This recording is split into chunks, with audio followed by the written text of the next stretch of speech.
3 y 4, pero en la clase 4, a diferencia de la anterior, que había depósitos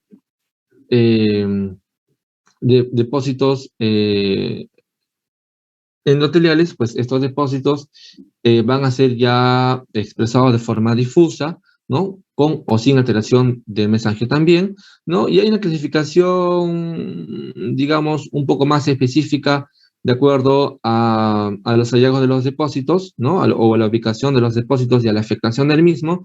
Por ejemplo, acá te clasifican hasta en 6 tipos, ¿no?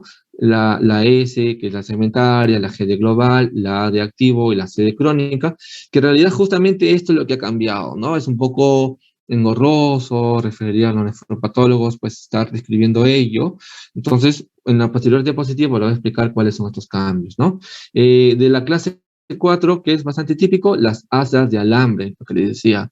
En las anteriores, en la 3, no hay asas de alambre, ¿correcto? En la clase 4 ya hay presencia de las asas de alambre. En la clase 5, llamada también membranosa, justamente hay un engrosamiento ya. En las anteriores no necesariamente hay un engrosamiento de la membrana basal, ¿no?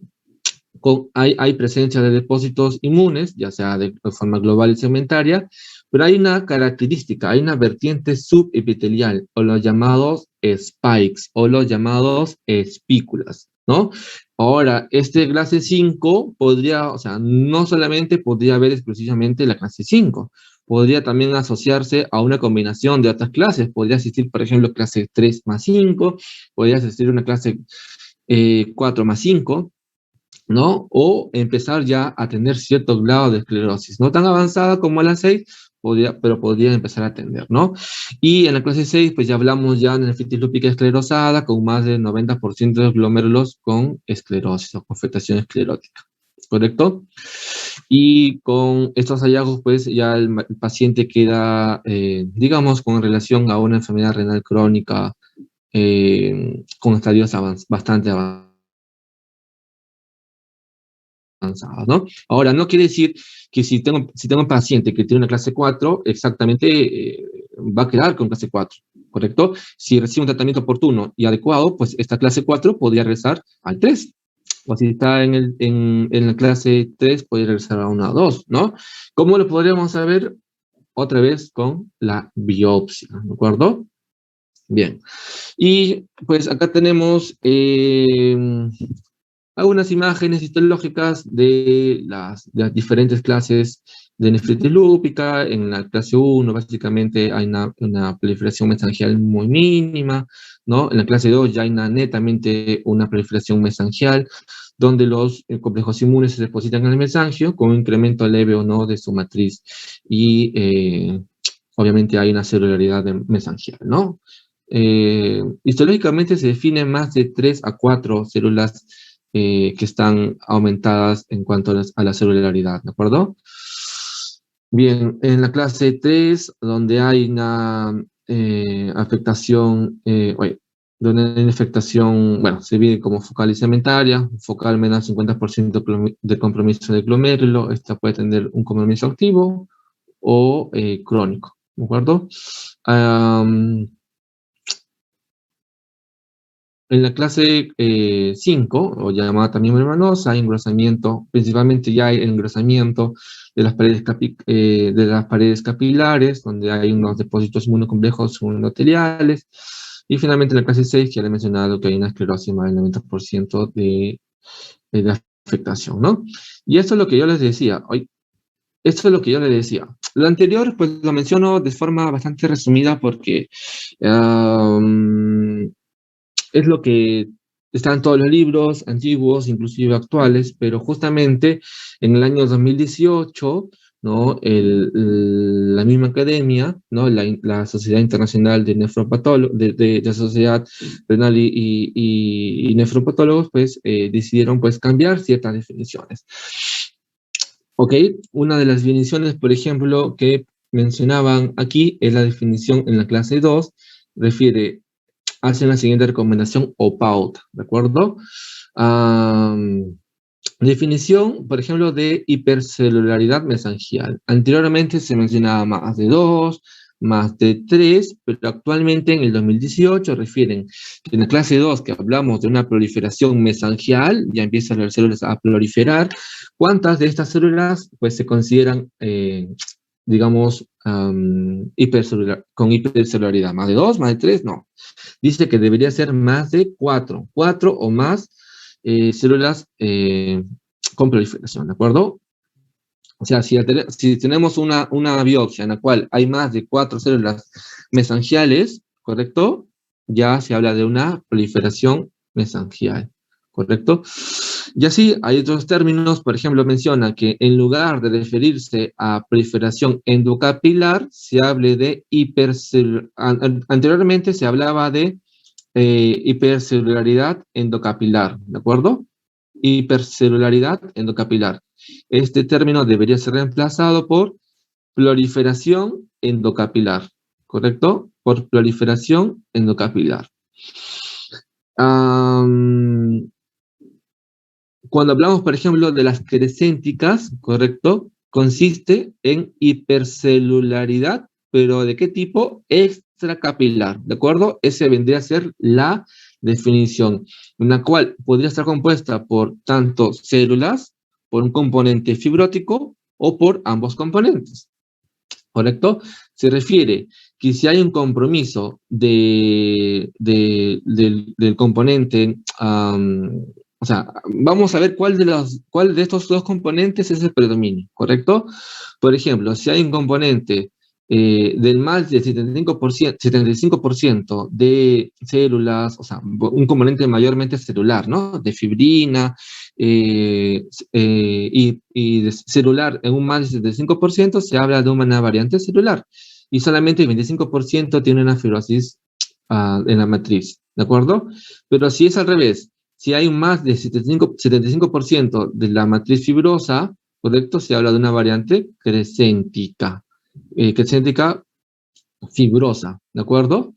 Pero si hay un componente equilibrado, ¿no? Entre un aproximadamente 25 a 75%, es decir, un 50% en la combinación de ambos, en la cual no prevalece uno de ellos más del 75%, pues se habla de una variante crescéntica fibrocelular. Estas tres variantes, estudiantes, están presentes en cualquiera de... pueden estar presentes o combinadas, ¿de acuerdo? Sobre todo en los estadios activos, ¿no? O activos como crónicos también de la nefritis lúpica. Estos son algunos cambios. Y pues en esta diapositiva podemos visualizar que no solamente vamos a poder ver en la biopsia hallazgos típicamente de una clase exclusiva, no solamente clase 2, clase 1, clase 3, clase 4. Podría haber la combinación de ambas clases, clase 3 a 5, clase 3, 4 con 5, sobre todo siempre existe la combinación con el 5, ¿no? Y la más frecuente de ellas, pues la clase 3-4, y la que se asocia más a podocitopatías, a un síndrome nefrótico o a membranosas, vendría a ser la clase 5. Y bien, la otra parte de la clasificación que les mencionaba justamente es este cambio, ¿de acuerdo? Ya no hablamos de activo, crónico, segmentario, global. No. ¿Por qué? Porque la cronicidad y la actividad ahora se define con estos criterios modificados, ¿no? Para la parte activa, o sea, para hablar de una actividad de una muestra histológica para definir actividad en una nefritis lúpica, pues existe exactamente 6 variantes, ¿no? Y para el aspecto crónico, para decir, esta es una nefritis lúpica con tendencia a cronicidad, tiene hallazgos histológicos crónicos, por lo tanto, si sirve para evaluar por pronóstico, son 4 variantes, que es bastante preguntado, ¿no? Por ejemplo, de la parte activa, ¿cuáles son estas 6 variantes? Las hipercelularidad endocapilar, la cariorexis de neutrófilos, la necrosis fibrinoide, los depósitos hialinos y las variantes crescénticas celulares o fibrocelulares. ¿Se dan cuenta? Y las características inflamatorias a nivel intersticial, ¿correcto? Y las cronicidad, ¿cuáles son? Son 4, principalmente, ¿no? Una de ellas es las variantes crescénticas fibrosas. Aquí solamente la cronicidad es fibrosa, la atrofia tubular y la fibrosis intersticial. Entonces, Son estos hallazgos, sobre todo los tres que les he mencionado últimos, son los que van a definir si el paciente tiene un buen pronóstico o un mal pronóstico, ¿no? Si tenemos un paciente que le tiene estos hallazgos, inclusive se le asigna un puntaje de cronicidad, ¿no? Por ejemplo, si tiene una fibrosis, una crescéntica fibrosa, ¿no? Más del 50%, se le da un puntaje de 3, ¿no? Si no tuviera menos de 25%, un puntaje de 1, ¿no? Y así. El punto de corte es más del 50%, un puntaje de 3, 25-50%, un puntaje de 2 y menos del 25%, un puntaje de 1. Para todos y cada una de estas variantes. Pero sumando, si él me da un puntaje de 9 a 12, significa que tiene una cronicidad bastante alta. Significa que el paciente va a tener un pronóstico malo porque va a irse a la cronicidad, va a llevar a enfermedad renal crónica y hasta terminar el paciente en diálisis. Quiere decir que el tratamiento que le demos pues, podría ser no efectivo si tiene este hallazgo de cronicidad, ¿no? Igualmente, los mismos puntajes del 1 al 3 para las variantes de actividad lúpica en estos 6 tipos de variantes, ¿de acuerdo? Del 0 hasta el 3. Bien, hay ciertas asociaciones en cuanto a cada una de las clases histológicas con manifestaciones clínicas, ¿no? En algunos artículos refiere que no hay cierto tipo de asociación, en otros artículos refiere que sí, pero te ayuda bastante. Por ejemplo, si tenemos un paciente que tiene una proteinuria importante, ¿no? Tiene presencia de microhematuria, presencia de sedimentos activos, mínimo podemos estar pensando ya que este paciente tiene una clase 3 o una clase 4, ¿no? Si tiene un síndrome nefrótico, pues directamente podríamos pensar que tiene una clase 5, porque las anteriores no cursan, normalmente con una proteinuria más de 3.5 gramos al día, ¿no? Y mira el pronóstico, ¿no? Justamente si las clases 5 o la clase 6 que tienen hacia hallazgos histológicos de cronicidad, pues van a tener un pronóstico malo, ¿no? Porque van a ir rápidamente hacia una insuficiencia renal crónica. Este es igual, entonces un poco más resumido, ¿no? Que también les puede ayudar para que puedan repasar, ¿de acuerdo? La pregunta es, doctor, ¿cuándo deberíamos hacer una biopsia? ¿No? Inicialmente cuando sospechamos, según los criterios diagnósticos que hemos visto, correcto, sospechamos de una biopsia, pues, o que sospechamos de una nefritis lúpica, va a ser importante inicialmente poder hacer una biopsia para evaluar qué clase histológica tiene, ¿no? Y vamos a ver que esta clase es importante para definir su tratamiento, ¿no? Acá refiere indicaciones de biopsia renal, proteinuria más de 0.5 gramos en 24 horas, ¿no? O asociado a un daño de la función renal de manera inexplicable, ¿no? En este caso procedemos a hacer una biopsia renal, ¿no? Digamos, de protocolo, ¿no? Y confirman, pues, por ejemplo, que tiene una clase 3-4 y de acuerdo a eso evaluaremos el tratamiento. También cuando o sea, podemos pensar de que no solamente este paciente tiene un daño renal o una insuficiencia renal no explicado por lupus, pues va a tener que ser biopsiado también, ¿no? Y posteriormente, cuando ya el paciente sea tratado, podríamos hacerle ya no una biopsia de protocolo, sino una biopsia por indicación, ¿no? Por ejemplo, le repetiríamos o le haríamos una biopsia por indicación en los siguientes casos, cuando vemos de que hay un aumento o reaparición de la proteinuria, por ejemplo, una vez de que el paciente ha remitido, bueno, teóricamente ha remitido, hace una remisión completa, a cabo, por ejemplo, de los 3 a 6 meses, y luego vuelve a reaparecer, pues le podemos repetir una biopsia renal, ¿no? O para aquellos que tienen un tratamiento refractario, o sea, nunca mejoró y hace refractario a los inmunosupresores, pues deberá hacerse una biopsia, una nueva biopsia, ¿no? Bien, en cuanto al tratamiento, pues vamos a ver que actualmente pues hay una gama de líneas o manejos de acuerdo a cada uno de los mecanismos en los cuales interviene la nefritis lúpica, ¿no? Básicamente, yo he tratado de colocar un tratamiento, bueno, lo más simple que se pueda, pero actualizado. Por ejemplo, si nosotros conocemos que existe 6 clases histológicas de la nefritis lúpica, pues vamos a encontrar 6 formas de poder diferenciar la línea de tratamiento, ¿ya? Por ejemplo, en una clase 1 o una clase 2, pues, doctor, ¿cuál será el tratamiento, no? Existen las guías americanas, también existe la guía Cadigo, donde ha podido, de cierta forma, ilustrarnos cuál sería el manejo. Por ejemplo, todo paciente que tiene una clase 1, es decir, con unos cambios mesangiales mínimos, refiere que no requiere un tratamiento inmunosupresor. Solamente se debe utilizar en caso tenga complicaciones extrarrenales, es decir, compromiso vascular, un compromiso dermatológico, por ejemplo, etcétera. En esos casos ya corresponderá pues al órgano afectado pues ser evaluado por la especialidad afectada también, ¿no? Entonces, en este caso no requiere en la clase 1 un tipo de inmunosupresor específico, ¿no? En la clase 2, en la cual hay netamente una proliferación mesangial, pues refiere que si la proteinuria es de 1 gramo, ¿no? A pesar de utilizar los ARA2, por ejemplo, o los bloqueadores del sistema renina-angiotensina como antiproteínuricos, se refiere poder utilizar uso de corticoides asociado, ¿no?, a algún tipo de inmunosupresor. En otras palabras, podemos iniciar, si hay presencia de proteinuria, ¿no?, como refiere este gráfico, si hay presencia de proteinuria, básicamente utilizar algún tipo de antiproteinúrico, por ejemplo, o un bloqueante del sistema renina-angiotensina, ¿correcto? Pero si es que hay ya un compromiso de mayores cantidades de pérdida de proteínas, ¿no? Por ejemplo, un síndrome nefrótico, que es poco frecuente, pero podría darse, hay que descartar alguna podocitopatía, ¿no? Y si es que hay la presencia de pues tratarla como tal, ¿no?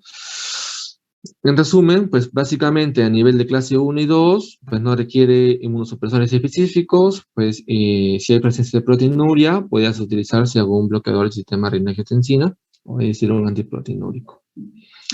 Sin embargo, en la clase 2, en la clase 3 y 4, donde existe mayor componente proliferativo, existe este esquema que siempre les menciono a los alumnos, hay que ser bastante ordenados y saber de dónde viene cada uno de estos esquemas.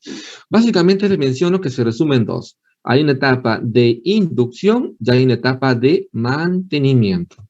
La etapa de inducción sirve para apagar, siempre digo, cuando el paciente está con una proliferación de la nefritis lúpica, es como si el riñón estuviera con fuego, hay que apagar la llama, está prendido, hay que apagar todo lo que está activo, ¿de acuerdo? En cambio, una vez que ya, conforme pasa el tiempo, en un tiempo de 3, máximo 6 meses, esta llama ya se apagó, ¿correcto? Ahora hay que evitar que se vuelva a prender. Viene la etapa de mantenimiento, para entenderlo así. Entonces, ¿en qué consiste? Que podría durar meses, años, dicho sea de paso. La etapa de inducción, básicamente, se resume en 2 tipos de terapias, ¿de acuerdo? La terapia con corticoides y la terapia de inmunosupresión. La terapia de corticoides, hay una etapa inicial en la cual se da corticoides endovenosos y hay una etapa posterior, pasado al tercer día, en la cual se da terapia vía oral, de corticoides vía oral, en sus diferentes equivalencias, en sus diferentes dosis que vamos a ver. Y la etapa siguiente, o la etapa concomitante al inicio de los corticoides, vendría a ser la etapa inmunosupresora, en la cual existe una diferente gama de posibilidades. Por ejemplo, existe el uso de ciclofosfamida endovenosa, según el esquema del NIH, según el esquema de la Eurolupus. También en otros países existe la posibilidad de poder utilizar ciclofosfamida oral, y también como cuarta posibilidad, no menos importante, el uso, por ejemplo, del micofenolato vía oral, ¿no? Existe también, bueno, la siguiente etapa en la cual utiliza también corticoides y inmunosupresores, pero ya en diferentes dosis para la etapa de mantenimiento. Básicamente, 2 posibilidades de inmunosupresores, ya sea con el uso del micofenolato homofetilo o con el uso de la azatropina oral. Vamos a ver. ¿Qué dice, por ejemplo, este algoritmo? Dice, en la etapa de inducción, tú puedes utilizar ciclofosfamida en 3 diferentes formas, ¿no? La terapia endovenosa, existe dos formas. Según la escuela de la NIH, refiere que tú podrías utilizar una dosis mensual de ciclofosfamida por 6 meses, una vez al mes por 6 meses, o una dosis de 0,75 a 1 gramo mensual. ¿De acuerdo? Y este podría ser reducido siempre y cuando, o sea, me refiero a la dosis, si es que hay un compromiso, ya hay un deterioro de la función renal, pues esta va reduciendo sus dosis hasta un 25%. Sí se escucha, ¿verdad? Sí, doctor. Sí, doctor. Ya, de acuerdo, Sí, de acuerdo, doctor. sigamos, de acuerdo. Entonces, no se olvide, Sí, eso es lo que más, digamos, lo que más se usa, ¿de acuerdo? En la mayoría de hospitales públicos, sobre todo los que más se utilizan, los que más tenemos a la mano, diría yo, es la ciclofosfamida. Hoy en día hasta lo puedes comprar, no cuesta realmente mucho, antes sí, pero es un fármaco netamente intrahospitalario que debería ser manejado sobre todo por los efectos adversos, ¿no? Bien, este es, digamos, un esquema bastante conocido, bastante habitual, pero también hay otro esquema, ¿no? Hay un esquema de la Eurolupus, sobre todo estudiados en pacientes de raza europea, por decirlo así, en el cual utiliza ciclofosfamida, pero en una menor dosis, ¿no? Utiliza ciclofosfamida solamente por 3 meses, ¿no? Ya no 6 meses como el anterior, pero esto casi es reducido. Ya no le da una dosis mensual, sino le da una dosis quincenal o cada 2 semanas. Una dosis fija de 500 miligramos cada 2 semanas por 6 meses, siendo un total, por por 3 meses, disculpen, una dosis total de 6 dosis, ¿de acuerdo? Um, la otra esquema es utilizar ciclofosfamida oral, ¿no? Ciclofosfamida oral, obviamente, si el paciente lo tolera, en una dosis de 1,5 miligramos por kilo día, ¿no? Durante a un tiempo hasta de 6 meses. Este también podrá ser reducido si la tasa de filtración es menor de 20, ¿de acuerdo? Y el otro esquema vendría a ser el uso de del micofenolato hemofetilo, correcto, de forma oral. La dosis inicial vendría a ser 2 gramos hasta 3 gramos al día, ¿de acuerdo? De 2 gramos hasta 3 gramos al día. Por ejemplo, acá menciona el micofenolato de 1 gramo o de 1500 miligramos, o sea, 2 veces al día, ¿no? Vendría a ser 2 a 3 gramos, asociado a un tiempo de hasta 6 meses, ¿de acuerdo? Eh, ¿Cuáles vendría a ser uno de los efectos principales del micofenolato hemofetilo? Son gastrointestinales, ¿no? Existe mucha posibilidad que el paciente pues tenga náuseas o diarrea, ¿no? Manifestaciones sobre todo gastrointestinales en la cual haga que el paciente no lo tolere. Entonces, por ahí le hago la cápite que existe, bueno, si bien es cierto, acá refiere el uso del micofenolato hemofetilo, pero también existe otro componente equivalente, que vendría a ser el ácido micofenólico. La pregunta es, ¿será igual el micofenolato de hemofetilo, el ácido micofenólico? Pues no. Hay una equivalencia, se los digo, aproximadamente 1 gramo de micofenolato de hemofetilo vendría a equivaler a 720 miligramos de ácido micofenólico. Es decir, si voy a utilizar en un paciente 2 gramos de micofenolato hemofetilo, voy a utilizar 1440 miligramos al día de ácido micofenólico, o llamado también Mifortic, ¿no? Mifortic. Aquí en Trujillo tenemos micofenolato hemofetilo bueno, un hospital de trabajo de 500 miligramos, ¿no? Quiere decir que en 2 pastillas hay 1 gramo, le podría dar hasta 4 pastillas, ¿no? 2 gramos vendría a ser 4 pastillitas repartidos cada 12 horas, ¿no? Según tolerancia, ¿de acuerdo? Entonces, según el esquema que escojamos, pues hasta ahí tenemos nuestra primera línea de la terapia de inducción, ¿no? Posteriormente pasaremos a la terapia de inducción, correcto, en la cual se va a ir disminuyendo, bueno, progresivamente la dosis de corticoides, vamos a ver cómo si esto se va disminuyendo, y pasaremos pues al uso de a un otro inmunosupresor, ¿no? En esta diapositiva, la parte donde dice terapias de emergencia, básicamente, bueno, en la terapia de inducción se refiere básicamente en otra forma, en otro esquema, en otra posibilidad terapéutica. Por ejemplo, hay estas dos posibilidades terapéuticas del esquema multitarget, ¿no? En la cual incluye, a lo ya señalado, incluye tacrolimus, ¿no? O ciclosporina más micofenolato hemofetilo, ¿de acuerdo? O incluso el uso de rituximab.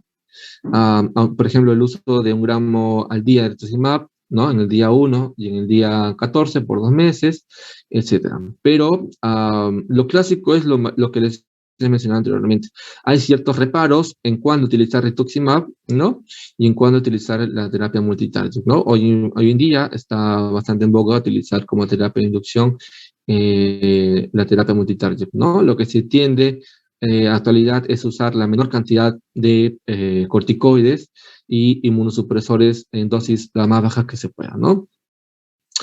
Le doy datos, por ejemplo, inclusive en pacientes transplantados renales utilizan este tipo de terapias, la terapia multitarget, ¿no? Y lo que se quiere, bueno, lo que se quiere es que tenga el paciente mayor tolerancia y menor cantidad de efectos adversos, ¿no? Y en la terapia de mantenimiento, básicamente tenemos dos, ¿no? El uso de micofenolato hemofetilo y el uso de la azeatropina, ¿no?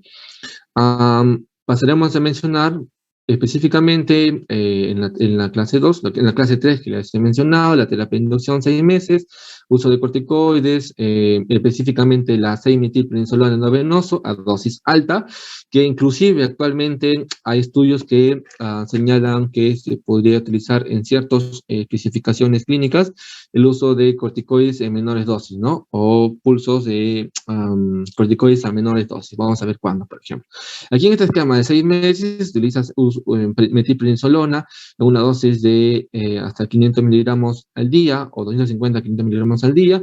Luego, posteriormente, al día 4, durante 4 semanas utilizaremos una dosis de prednisona de 0.6 a 1 miligramo por kilo día, ¿no? Una dosis máxima de 80 miligramos al día, ¿no?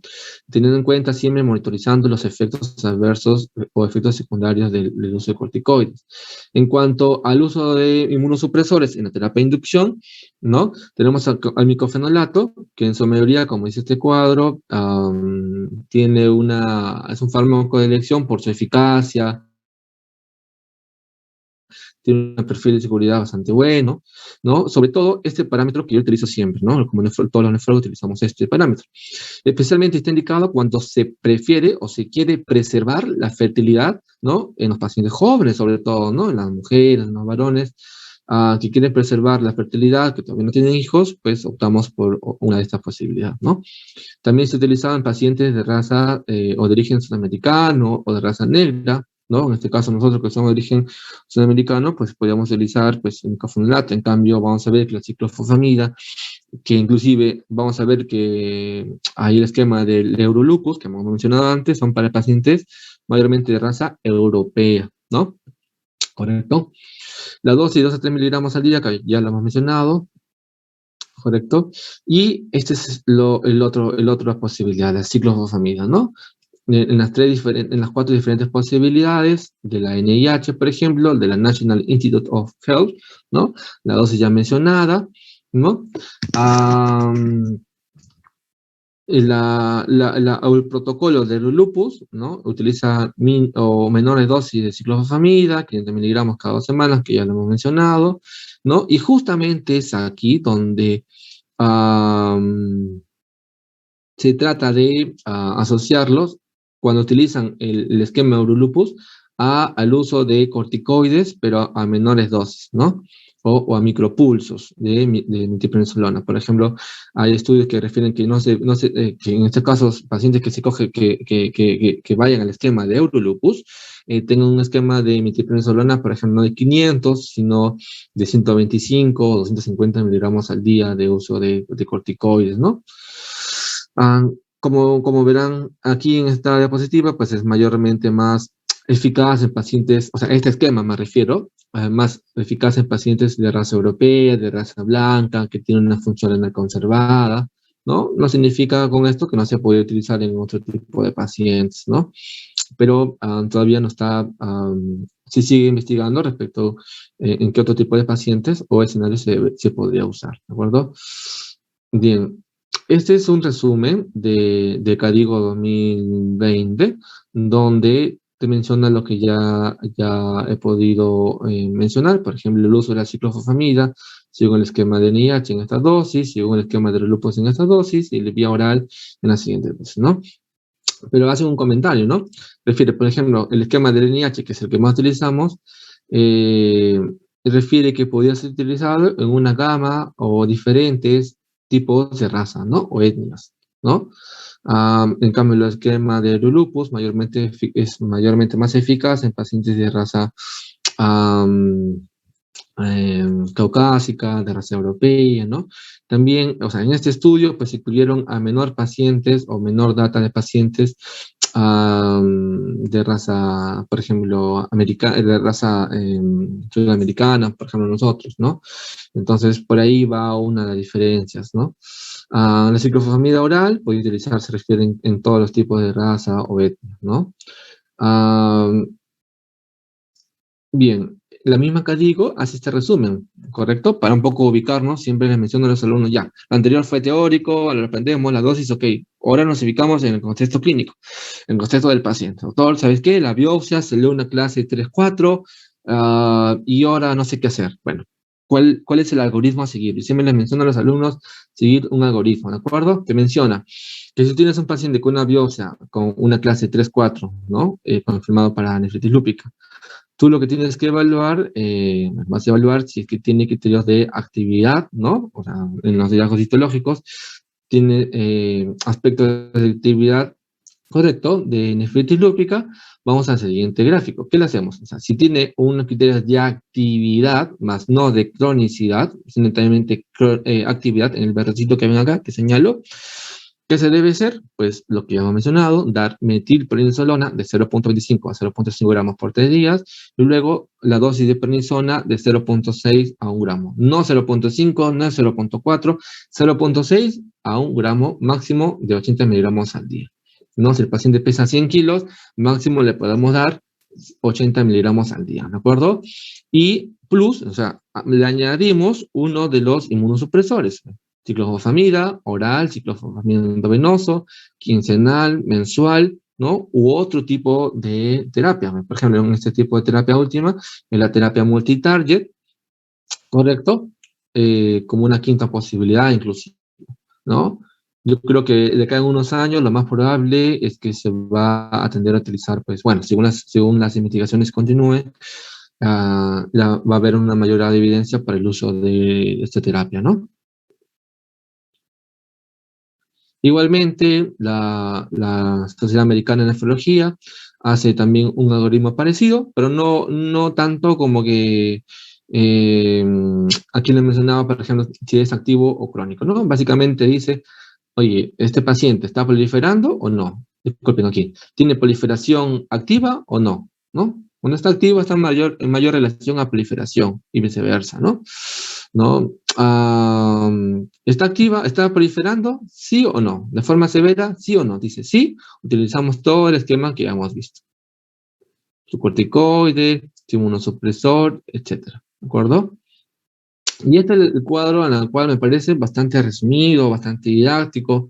¿Cómo puede? Bueno, le doy su metilprednisolona, luego le doy su corticoides, le doy por hasta 4 semanas, refiere literatura, doctor, y luego ¿qué más sigue, no? Por ejemplo, acá te menciona que el esquema estándar es el que nosotros mayormente usamos, es el uso de metilprednisolona por 3 días, y luego ¿qué? Dice, vamos evaluando de acuerdo a la semana, si va de la semana 0, o sea, inicial, a la semana 2, utilizar la dosis que ya les he mencionado. Hasta 2 semanas podemos mantener con este esquema. De la semana 3 a la semana 4, ya le podemos ir reduciendo inclusive a la mitad, refiere, ¿no? 0.5 miligramos por kilo de peso, ¿no? En la semana 5 y 6, una dosis de 20 miligramos, vamos disminuyendo cada 2 semanas 5 miligramos, en la semana 7 y 8, 15, en la semana 9 y 10, 12.5, en la semana 11 y 12, 10 miligramos, y hasta pasados los 3 meses, es un mes muy importante, ¿no? Las 12 semanas que digo, es un tiempo muy importante, es decir, aproximadamente 3 meses, porque podemos ya ir evaluando si es que hay una primera respuesta, ¿no? Hay una remisión, habrá una remisión parcial, habrá una remisión completa, ¿no? Si es que lo ideal, si es que ya hay una remisión importante, ya podríamos ir disminuyendo, o por ejemplo, en la remisión completa, podremos pasar a una dosis corticoide de 5 miligramos y mantenerla así, ya considerarla como una terapia de mantenimiento, ¿no? Lo podemos mantener, en otras palabras, con 5 miligramos de corticoides al día, ¿no? Y versus hay un esquema de dosis reducida, en el cual, pues, utiliza una menor cantidad de corticoides, ¿no? Lo que más utilizamos hoy en día es la terapia estándar, ¿de acuerdo? Y en la terapia de mantenimiento, ¿cuánto tiempo podría durar? Pues 3 hasta 4 años, ¿no? Justamente el objetivo es disminuir las recaídas, ¿de acuerdo? Am, Acá hay un algoritmo, por ejemplo, lo que le decía, la dosis de prednisona, una dosis de terapia de mantenimiento es menos de 5 a 7.5 miligramos al día. Y utilizamos como primera opción, por ejemplo, que dice, the first choice, una primera elección, los análogos de ácido micofenólico o micofenato mofetilo, a una dosis ya menor, miren la dosis. Antes utilizamos 2 a 3 gramos, ahora utilizamos 1 a 2 gramos. Es decir, si utilizamos 1 gramo, por ejemplo, voy a utilizar, si viene de 500 miligramos, voy a utilizar un miligramo o una pastita cada 12 horas, ¿no? De micofenolato mofetilo, ¿no? O en su equivalente al ácido micofenólico, 720 también cada 12, ¿no? Posteriormente podríamos utilizar también, bueno, no es que lo vamos a utilizar juntos, ¿no? Por si acaso, utilizamos o uno o el otro, ¿no? El uso de la cetropina a una dosis de 1.5 a 2 gramos al día, por kilo día. Si como verán, la acetropina no intervino en la terapia de inducción inicial, ¿no? Aquí en la terapia de mantenimiento es que ya aparece y posteriormente, pues, o otra opción podría ser también el uso de tacrolimus o el uso de ciclosporina, ¿no? Que son alternativas a cuando uno de estos dos medicamentos, pues, no sea tolerado, ¿no? Bien, en cambio, la nefritis lúpica eh, clase 5, una nefropatía lúpica clase 5, disculpen, una nefropatía lúpica clase 5, pues tenemos dos opciones, ¿no? Según este esquema. Si hay una poca cantidad de proteína o hay una alta cantidad de proteína. ¿Cómo así? O sea, es decir, si hay una proteinuria más de 3.5 gramos, es decir, se asocia al síndrome nefrótico, o hay una cantidad de 1 gramo hasta menos de 3.5 gramos, ¿de acuerdo?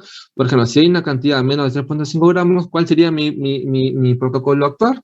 Utilizar un antiproteinúrico tipo ARA2, ¿no? Podríamos utilizar algún tipo de inmunosupresión siempre y cuando haya un compromiso extrarrenal, ¿de acuerdo? Y siempre utilizar la hidroxicloroquina, ¿no? En diferentes clases. En cambio, si hay un síndrome nefrótico asociado a la clase 5, ¿no? Pues, lo vuelvo a repetir, no es poco común, no es tan frecuente. Bueno, utilizamos un ARA2, y aquí sí podemos utilizar ya un inmunosupresor con un glucocorticoide, ¿no? Podemos utilizar micofenolato mofetilo, podríamos utilizar corticoide y también la hidroxicloroquina, ¿de acuerdo?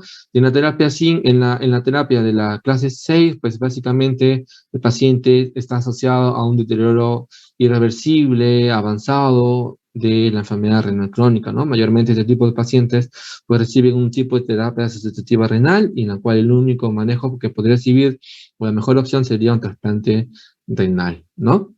Este es un resumen de cada una de las clases histológicas y su tratamiento. En todas las clases, la cloroquina, en la clase 3-4 ya sabemos todo lo que hemos mencionado, su fase de inducción, su fase de mantenimiento. En la clase 5 va a depender del grado de proteinuria, en la clase 6 básicamente va a estar en relación a terapias sustitutivas renales, ¿de acuerdo? Y en formas resistentes o recidivantes, bueno, para considerar que los tratamientos empleados no han logrado una remisión o una respuesta al tratamiento en el cual yo he iniciado, se debe de esperar un tiempo importante de 6 meses, chicos. O sea, no vamos a esperarnos, doctor, la proteinuria está avanzando, todavía permanece, tranquilos, esperamos hasta los 3 a 6 primeros meses, ¿de acuerdo? Una caída temprana significativa de proteinuria, por ejemplo, menos de 1 gramo a los 6 meses, es un predictor de resultado bastante favorable a largo plazo, ¿de acuerdo? Entonces, ¿cómo evalúo la respuesta? Cadigo también te da una definición de una remisión, una respuesta completa, una respuesta parcial o cuando no hay respuesta. Respuesta parcial cuando hay una disminución o una caída del 50% de la proteinuria inicial o menos de 3 gramos gramos sobre gramos de la relación proteinuria-catenina, ¿no? O la medida por 24 horas menos 3 gramos, ¿de acuerdo? Y cuando ya hay una respuesta completa, quiere decir que hay menos de 500 miligramos de proteína en orina de 24 horas o en una proteinuria al azar, ¿de acuerdo? Obviamente después de este tiempo, bueno, según Caligo mencionan 6 meses, ¿de acuerdo? Entonces, se habla de una resistencia cuando hay una persistencia o una falla parcial o completa en cuanto a la respuesta en un tiempo dado de 6 meses de tratamiento. Doctor, la proteinuria sigue persistente, sigue más de 3.5 gramos, es más, sigue con un deterioro de la función renal, el paciente sigue recibiendo, por ejemplo, inclusive terapia dialítica. ¿Qué hacemos? Entonces, en caso de resistencia al micofenolato, es decir, que si yo le inicié o está con tratamiento con micofenolato, recomienda Cadigo iniciar una pauta de ciclofosfamida. Y a la inversa, si yo he iniciado ciclofosfamida en la terapia de inducción, recomiendo utilizar uso de micofenolato si es que utilicé ciclofosfamida inicialmente, ¿de acuerdo? Acá dice, si la recaída aparece una vez alcanzado la remisión, es decir, al tercer mes, doctor, ya la proteinuria ya está menor, ha disminuido el 50% del basal, se debe de tratar como una pauta iniciada en la fase de inducción, ¿correcto? Y si la recidiva aparece bajo tratamiento con micofenolato, se sugiere cambiar a ciclofosfamida. Es decir, es viceversa. Si utiliza micofenolato, utiliza ciclofosfamida. Si utiliza ciclofosfamida, utiliza micofenolato y utiliza un esquema como la terapia inicial, ¿de acuerdo? Una fase de inducción otra vez, ¿de acuerdo? En los casos en los cuales la recidiva aparece en pacientes que han recibido corticoides y ciclofosfamida como inducción, y reciben azatropina como mantenimiento, ¿correcto? Se recomienda tratamiento con una nueva inducción con fenolato. Existe cierta asociación en pacientes que han utilizado ciclofosfamida, se podría utilizar azatropina. Si el paciente ha utilizado micofenolato como terapia de inducción, se tiende a continuar con micofenolato en la terapia de mantenimiento. ¿De acuerdo? Entonces, te dice aquí, si iniciaste ciclofosfamida con corticoides en la terapia de inducción y luego en la terapia de mantenimiento utilizó o recibió acetropina, ¿qué se debe hacer si hay una recidiva? Pues se recomienda tratamiento nuevo con inducción ya no con ciclofosfamida, sino con micofenolato. Esa es más o menos la tendencia. Y en caso de refractariedad a todo lo anterior, utilizo ya las terapias biológicas, ¿no? Con rituximab, por ejemplo, ¿no?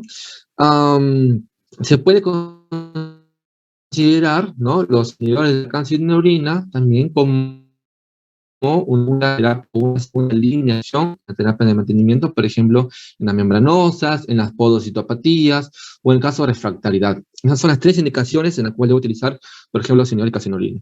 En la membranosa, como hemos visto en la clase 4, en la clase 5, en las podocitopatías, es decir, demostrado que hay podocitopatía en la biopsia, o refractaridad, tratamiento antes indicado en la terapia estándar, ¿no?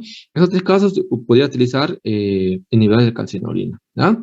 Nuevos tratamientos actuales, pues existe toda esta gama de terapia, digamos, biológica actual, ¿no? Por ejemplo, el rituximab, ¿no? Que es es un biológico que actúa a nivel de las CD20, son anti-CD20, pero no solamente son ellos, es solamente el rituximab que podría utilizarse. Hoy en día, pues, hay una gama de posibilidades que son anticélulas B, ¿no? Anticélulas B, por ejemplo, el belimumab, el belimumab, el atacicept, ¿no? Terapias que, bueno, continúan en boga de investigación, pero que posteriormente cada una de ellas pues son aprobadas según, bueno, ciertos países lo utilizan, ¿no? Nosotros actualmente lo que tenemos en Perú, por ejemplo, tenemos el rituximab, que es uno de los más usados en caso de refractaridad, ¿no? Anticalcinurínicos, ¿no? Anticalcinurínicos, por ejemplo, tenemos sacrolimus, cloforina más micofenolato, corticoides, la closporina, es otro esquema, ¿no? Que básicamente está en relación a la terapia triple estándar, ¿no? Y hay otros también, por ejemplo, inhibidores de las proteasomas, el bortezomib, los inhibidores de complemento, el eculizumab, ¿no? Los que inhiben el factor de necrosis tumoral, los que inhiben las quinasas JAK1 y JAK2, inclusive hasta llegar a trasplante de células madre, etcétera, etcétera, etcétera, ¿no? Creo que está bastante, tratar de colocar bastante información respecto a algoritmos, que es lo que ustedes deberían aprender, ¿de acuerdo? Definiciones para evaluar la respuesta al tratamiento, ¿de acuerdo? Y pues recordar que no solamente el paciente debería tener un enfoque farmacológico de la nefritis lúpica, recuerda que debemos ir siempre a un enfoque integral, ¿no? Recuerda que los pacientes con nefropatía lúpica tienen un alto riesgo cardiovascular, hay que evaluar los estilos de vida modificables, hay que evaluar al manejo asociado no a dislipidemias, hay que evaluar también la proteinuria, es decir, hay que siempre indicar un proteinúrico, el consumo bajo de sal, ¿no? El correcto medición estricto el control estricto de la presión arterial, evaluar el riesgo de infecciones, ¿no? Sobre todo, bueno, hay que hacer un screening siempre de hepatitis B, hepatitis C, que no esté asociado a enfermedades infecciosas, que esté el paciente al día en cuanto a su esquema de vacunación, ¿no? Profilaxis contra neumocitis girovesi, ¿no? Recuerda que estos pacientes van a tomar corticoides, van a tomar inmunosupresores y su inmunidad pues va a poder en un momento dado pues disminuir, ¿correcto? También hay un daño a nivel de los huesos, ¿no? Hay que evaluar el riesgo de fractura, el riesgo de la disminución de la densidad mineral ósea, ¿no? El riesgo a la exposición a los rayos ultravioleta, justamente que es un factor ambiental, ¿no? Evaluar siempre la parte, en el momento que escojamos una terapia inmunosupresora, evaluar la parte de la fertilidad, ¿no? Sobre todo en pacientes jóvenes, en pacientes mujeres, ¿no? Y explicar al paciente siempre la importancia de los efectos adversos que esto conlleva, ¿no? Y el pronóstico que podríamos tener con cada una de las clases histológicas que hemos visto, ¿no? Y estas son otras posibles opciones terapéuticas, bueno, asociado al riesgo de corticoides, pues siempre va a haber, pues, riesgo de osteopenia, osteoporosis, pues se puede asociar al uso de corticoides, el uso de calcio, vitamina D, el uso de bifonatos, siempre evaluarse, obviamente, según el requerimiento que el paciente presente, ¿no? Y estar al día en su esquema de vacunación, pues ahí está recomendaciones, por ejemplo, de acuerdo a las edades, los pacientes con nefropatía lúpica o lupus en general debería tener, pues, al día en cada uno de su vacunación según su edad, ¿ya? Estar al día. Y pues por último, todo paciente con nefropatía lúpica también no está exento de estar vacunado contra el virus que provocó la pandemia, ¿no? Contra el virus del SARS-CoV-2, ¿no? Hay estudios que refieren que, por ejemplo, se ha probado en pacientes con nefropatía lúpica que tienen mayor seguridad, hablo netamente de este grupo poblacional, ¿ok? Que tienen mayor seguridad y eficacia, por ejemplo, la vacuna, la Moderna, la Pfizer, ¿no? Sobre todo esas dos, pues tienen bastante eficacia y seguridad, ¿de acuerdo? Bueno, y en cuanto al pronóstico, pues bueno, como le dije inicialmente, va a depender de los hallazgos histológicos de cronicidad que se encuentren, los tres parámetros histológicos que le mencioné que dan pronóstico, y recordar que la mortalidad a los 15 años y diagnóstico aproximadamente es del 15%, ¿de acuerdo? Y el 20% van a llegar hacia la insuficiencia renal crónica, con o sin, bueno, si obviamente no tienen un adecuado tratamiento, pues va a ser el porcentaje un poco más alto. Bien, no sé si tienen alguna pregunta, alguna duda respecto a lo que es un tema bastante amplio. Yo sé que, bueno, estamos un poco retrasados en la hora, pero he tratado de darle la mayor información que que podamos, bueno, sin inserto alguna literatura en inglés, pero que puedan entender. Yo creo que cada uno de ustedes ha podido reforzar esta parte teórica en cada uno de sus casos clínicos que han tenido. Por ejemplo, en las rotaciones que he tenido, hay grupos que han expuesto muy bien este tema. Hay otros que solamente exponían todo el tratamiento, ciclofosfamida, miclofenolato, corticoides y chao, ya acabó. No, existen siempre otras opciones. Hay otras opciones. En un momento dado, cuando alguien de ustedes, por ejemplo, coja hacer la especialidad en nefrología, pues van a ver que lo que hablamos hoy, pues ya va a estar en desuso, ¿no? Van a estar con su terapia multitarget como primera línea, con su rituximab u otro tipo de terapias biológicas, etcétera, ¿no? Esto va cambiando, Ya, por eso siempre les hago énfasis que esto va cambiando. La fisiopatología, los criterios diagnósticos, miren cómo ha ido cambiando a lo largo de los años y va a seguir cambiando, porque siempre pues se piensa am, dar lo mejor para el paciente, dar lo mejor en cuanto bueno, escoger tanto la terapia que escojamos, tenga pues los mejores efectos adversos, sea bastante seguro y eficaz sobre todo.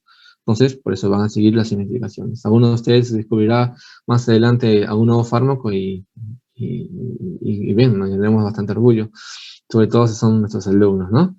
No sé si tienen alguna pregunta. No, doctor, todo muy claro. Bien. Seguro, ¿sabes? Porque en su examen le van a preguntar, ¿ah? Bien, si yo les doy alguna recomendación, todo es importante. Las cuando tú veas a un paciente, doctor, salió crescénticas, ya lupus, no, ya ven que hay otras opciones. Doctor, salió depósitos inmunocomplejos, ya ven que no solamente nefritis lúpicas las hay. Doctor, salió, no sé, depósitos subepiteliales, no solamente nefritis lúpica, ¿correcto? Doctor, salió que tenía C3, C4, no todas, no todos, o sea, no exclusivamente la nefritis lúpica pues, va a conllevar un consumo de C3, C4, va a haber otras glomerulonefritis, pero tienen que conocer el mecanismo fisiopatogénico. No todas las glomerulonefritis cursan con complejos, con depósitos de inmunocomplejos, ¿de acuerdo?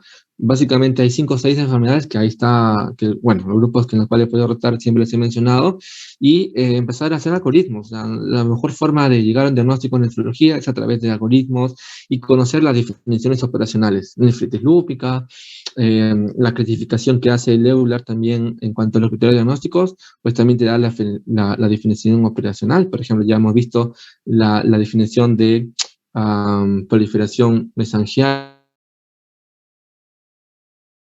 ¿no? Los cambios que ha habido, antes era 3 células, 4, ahora son 4 células a más, cuántas crescénticas, qué tipos hay, cuánto es el porcentaje, cuánto es activo, cuánto es crónico, ya no solamente ponen, este es A y este es C, ya, no. La cronicidad de actividad ahora es por puntaje, ¿no?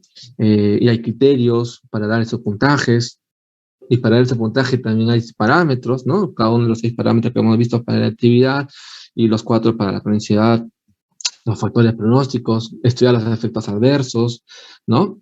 Y seguir estudiando, siempre traten de leer artículos, ¿no? Hoy en día lo PAO, pues yo a mis tiempos, bueno, terminé estudiando PAO, no había tanto apoyo en cuanto a la parte de literatura, ¿no? Ahora tienen el EVA, tienes el Canvas, tienen acceso a diferentes páginas científicas, el Clinical Key, hasta UpToDate creo que tienen. Entonces hoy en día, pues la información está a solamente un clic, ¿de acuerdo? Siempre mi recomendación final, ya para despedirnos, bueno, dentro del área de nefrología, pues hay una gama de nefrólogos que, bueno, trojillanos, que con bastante énfasis, que hacen bastante énfasis en la parte científica, ¿no? Si se dan cuenta, en el EVA han colgado artículos bastante actualizados, bastante que están en la boga de lo último descubrimiento. Entonces, eso ustedes también tienen que hacerlo. Muchas veces, bueno, como retroalimentación, se expone temas y buscan artículos pues, pasados, 2003, 2010. Imagínense, estamos en 2021 y se han puesto artículos 2019, 2020, básicamente hace 2 años.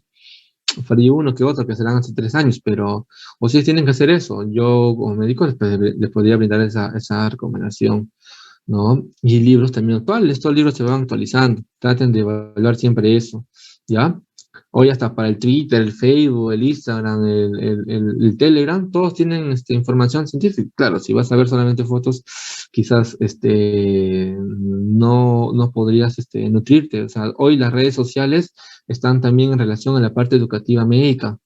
Ya en nefrología, bastantes. Buscas información de nefritis lúpica, ponen en buscar y te sale un montón de sociedades, artículos. Y ustedes tienen que llenarse de ellos, ¿no?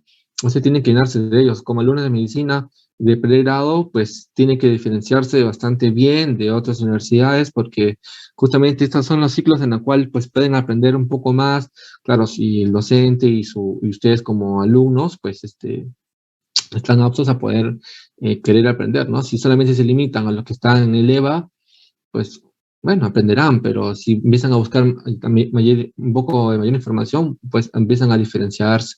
Estudien, sé que no es bastante fácil poder avanzar en cuanto a la gran actividad que tienen, ¿no? Caso clínico, examen, OEDA, ¿cómo se llama? ODE, ECOE, pero un curso bastante integral, bastante ordenado, con muy buenos docentes, así que podrían sacar provecho en sus rotaciones. Bueno, ya estamos acabando, pero espero que hayan logrado eso, ¿no? Investiguen bastante, lean bastante. Justamente el ODE es no solamente decir, el profesor me dijo que aprendí esto, o el profesor me dijo que lea esto, o aprendí esto, no. Es en ustedes poder buscar aún otra información actual que complemente lo aprendido. Doctor, yo leí el último artículo de Clinical Case donde salió que la nefritis lúpica, el mecanismo fitopatogénico es ¿no? Entonces, el alumno tiene motivación para poder narrar un buen artículo, ponerlo en su ODE, ¿no? Y obviamente el alumno puede tener su 20, ¿no? Que muchas veces le he puesto, en las rotaciones que he tenido también le he puesto. Pero si solamente copian, pegan de otras rotaciones, pues no, tendrán muy baja nota, ¿no? Bueno, si no hay alguna otra pregunta, pasaremos al siguiente grupo, un poco tarde, pero con la mayor de los deseos en cuanto a la rotación de nefrología, que puedan resolver las preguntas que se les encomiende, y bueno, con algoritmos y conociendo una lectura bastante crítica, puedan poder resolver cada una de sus actividades. Muy bien, nos estamos viendo. Hasta luego. Gracias, doctor. Hasta luego. Gracias, hasta luego.